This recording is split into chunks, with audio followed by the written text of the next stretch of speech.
পয়লা জুলাই 2024 সালে বৈষম্য বিরোধী ছাত্র আন্দোলনের ব্যানারে কোটা সংস্কার দাবিতে এই আন্দোলন শুরু হয়েছিল, যা পরবর্তীতে ফ্যাসিবাদ বিরোধী আন্দোলন এবং গণ অভ্যুত্থানে ছাত্র জনতার গণ অভ্যুত্থানের রূপ নেয়, যার ফলে স্বৈরাচারী ফ্যাসিস্ট শেখ হাসিনা দেশ থেকে পালিয়ে যায় এবং আমরা একটি নতুন বাংলাদেশ বিনির্মাণের লক্ষ্যে তারপর থেকে কাজ করে চলছি।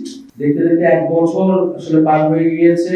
এই 1 বছরে আমাদের অনেক প্রাপ্তি এবং অপ্রাপ্তি রয়েছে, কিন্তু সবকিছুর ঊর্ধ্বে গিয়ে আমরা মনে করি যে এই যে জুলাই গণ অভ্যুত্থান বাংলাদেশের ইতিহাসে এবং পৃথিবীর ইতিহাসও এক অনন্য ঘটনা হিসেবে উল্লেখ হয়ে থাকবে।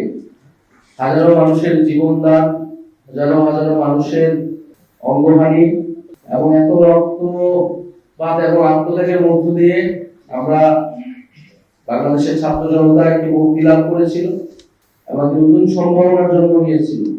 ফলে সেই জুলাই আগস্ট যে সেই 36 দিন, সেই 36 দিনকে সম্মানের সাথে প্রত্যয়ের সাথে স্মরণ করাটা আমাদের সকলেরই নৈতিক এবং রাজনৈতিক দায়িত্ব।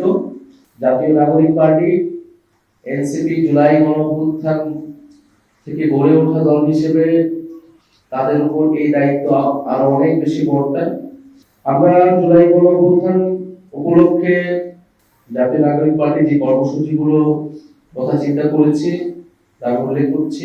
আমাদের 1 জুলাই থেকে 30 জুলাই পর্যন্ত আমাদের সারা বাংলাদেশ ব্যাপী আমাদের 64টা জেলায় জুলাই পদযাত্রা হবে।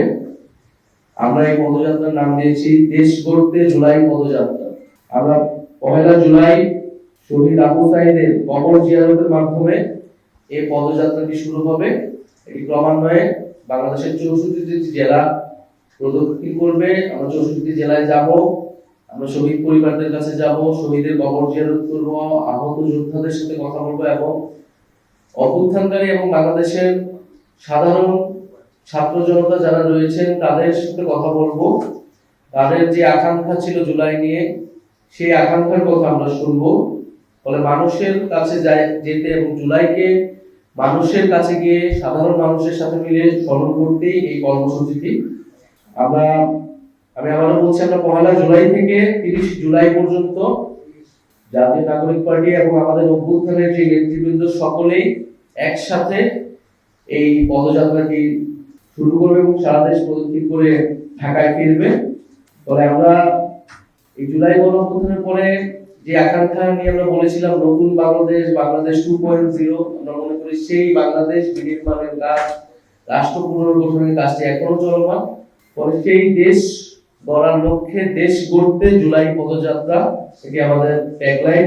এর মধ্যে আমরা 16 জুলাই যেদিন শহীদ আবু সাঈদ শহীদ হন, এই জুলাই গণঅভ্যুত্থানের প্রথম শহীদ, এবং তার শহীদ হওয়ার মধ্য দিয়েই আমাদের যে জুলাই গণঅভ্যুত্থান শহীদের যে মিছিল, সেই মিছিলটি আসলে শুরু হয়েছে। এবং সেই দিনকে আমরা বৈষম্য বিরোধী শহীদ দিবস হিসেবে পালন করব এবং সারা দেশে শহীদদের জন্য দোয়া মাহফিল এবং স্মরণ সভা অনুষ্ঠিত হবে। বৈষম্য বিরোধী শহীদ দিবস 16 জুলাই। আমরা 3রা আগস্ট, আপনারা জানেন যে 3রা আগস্ট শহীদ মিনারে ফ্যাসিবাদ বিরোধী 1 দফা দিবস ঘোষণা হয়েছিল। আমরা এই বছর 3রা আগস্ট শহীদ মিনারে ছাত্র জনতার জুলাই ঘোষণাপত্র ইস্তেহার পাঠ কর্মসূচি অনুষ্ঠিত হবে এবং 5 আগস্ট আমরা ছাত্র জনতার মুক্তি দিবস উদযাপন করব।